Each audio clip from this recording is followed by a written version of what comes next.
Hello, Abnormal Investigations family. Good to see all of y'all. We got a pretty sad encounter that I'm fixing to share with you guys. It does not have a happy ending, so a little bit of a warning for everybody. Might be a little graphic for you. It is sad. It does come from across the pond, so it's going to be out of Yorkshire, town I believe called Otley, if I'm saying it right, or Otley. I'm not sure.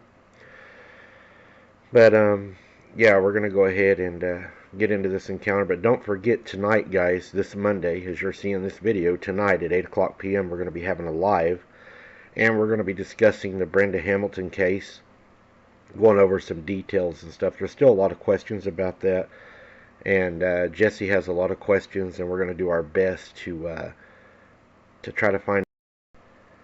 Hello, Abnormal Investigations family. Good to see all of y'all. We got a pretty sad encounter that I'm fixing to share with you guys. It does not have a happy ending, so a little bit of a warning for everybody. Might be a little graphic for you. It is sad. It does come from across the pond, so it's going to be out of Yorkshire, town I believe called Otley, if I'm saying it right, or Otley. I'm not sure.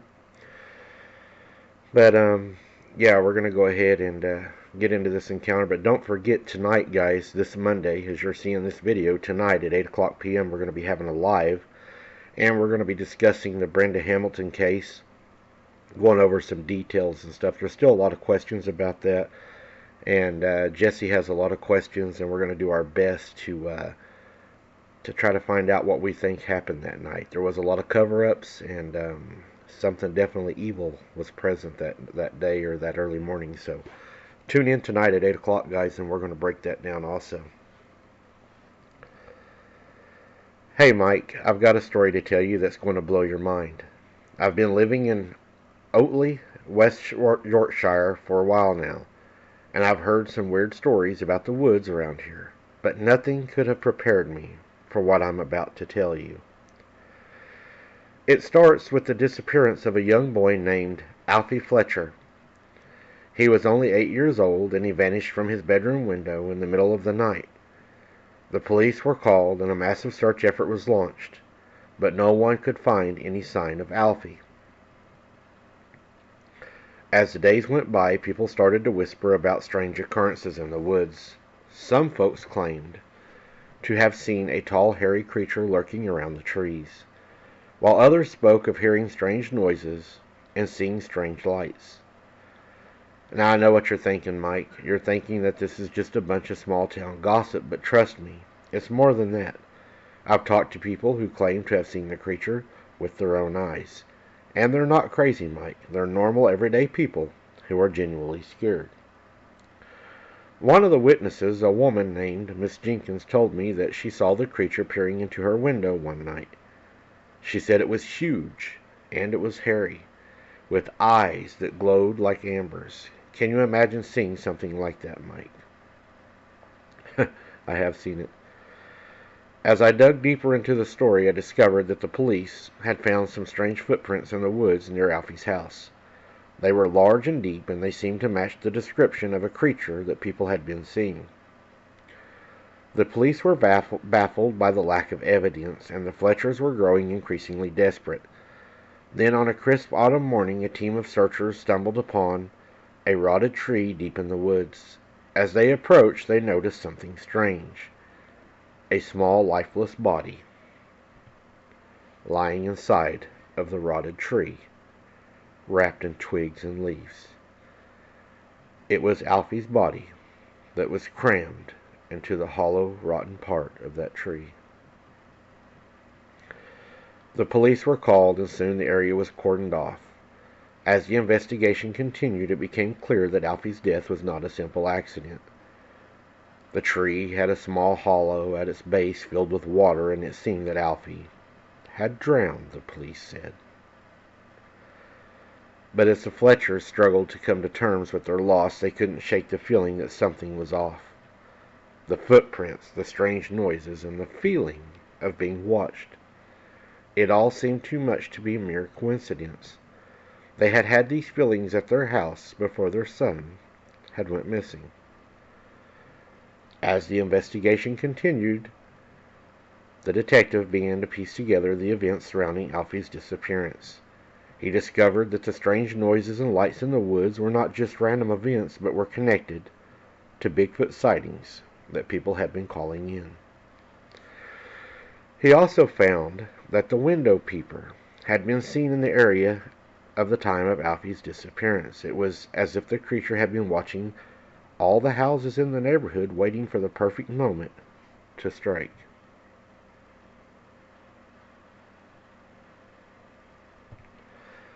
Mark and Sarah were devastated by the news.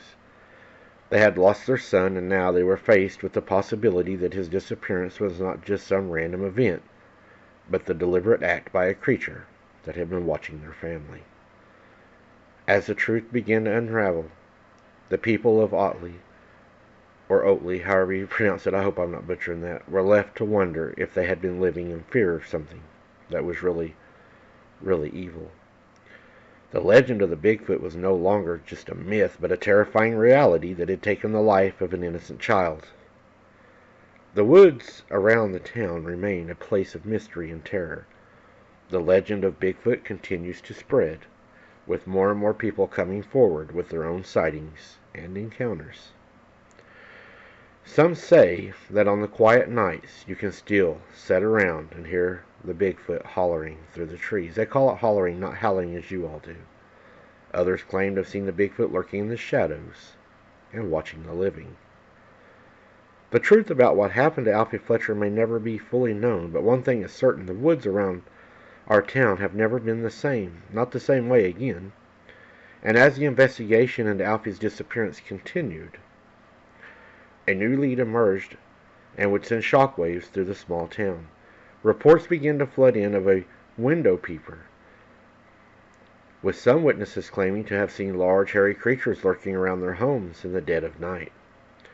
At first, the authorities were skeptical, but as more and more people came forward with similar accounts, it became clear that something strange was indeed going on. One witness, a local resident named Emily, came forward with a crucial piece of information. She said, "I was walking home from a friend's house at around 10 p.m. that night. Emily said, I saw that the window of Alfie's bedroom, it was open because I could see his bedroom, either nightlight or light was on, and I thought it was strange, but I didn't think much of it at the time. But the window was completely opened." The detective took notes and stared at her. "Did you see anyone or anything suspicious around the house?" he asked her. And she said no. This town hall meeting didn't last long, but I needn't say anything, but I did hear a strange noise, she said, like a growl or something. I didn't think much of it at the time, but now that I think about it, it did sound different than a dog, she said. The detective just continued to take notes. One person asked how his body fit into the tree. The detective said he wouldn't give much information on that, but he would say that the body was broken and crammed into that tree to make fit. As the investigation continued, the detective looked into Alfie's disappearance. He discovered that strange noises and lights in the woods were not just random, but now there were over 100 reports of things going on during that month that Alfie went missing.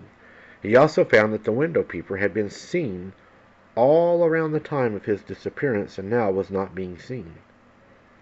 Had the creature gotten what he had came for? Is that why he's not still here? Was he looking for a child? Do you think he's still around? What do you think happened, Mike? That's sad. I do believe that they are opportunistic and they will attack or hurt people if given the right opportunity. And I think that's probably what happened that night. You know, I have a theory that they are from the Nephilim. And even if they're not, let's just say that they're curious and they watch people. I believe it comes from the watchers. But let's just say that they're just another type of creature that's just curious, that's watching. Was it looking for a child that night? I don't know. Was there opportunity with the window open for sure. We know children go missing all the time, and unfortunately this child was found deceased, which a lot of children are. Being crammed into a hole like that and mentioning him being broken, that pretty much tells you something strong done it. Was it trying to hide him? That's the weird part, because if he had been missing for a while and he was still placed inside of that tree, if he hadn't been consumed, which we don't know that, but it tells me that maybe it was trying to hide it. Maybe the creature thought that it was going to get caught, that it had made a mistake, because I believe they're very intelligent.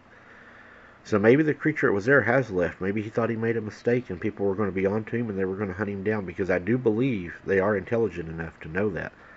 That's what keeps them from just coming into every house getting people, because they know they will be hunted down. But that's just my opinion, guys. Let me know what you think. I look forward to seeing you all tonight at 8 o'clock, guys. It's going to be a great live. I'll take questions. Everybody on our panel will take questions. And we got a lot of good information on Brenda we're going to put out. So thank you all so very much for listening. And remember, keep your head on a swivel. Don't be something's dinner. And lock your doors and windows at night.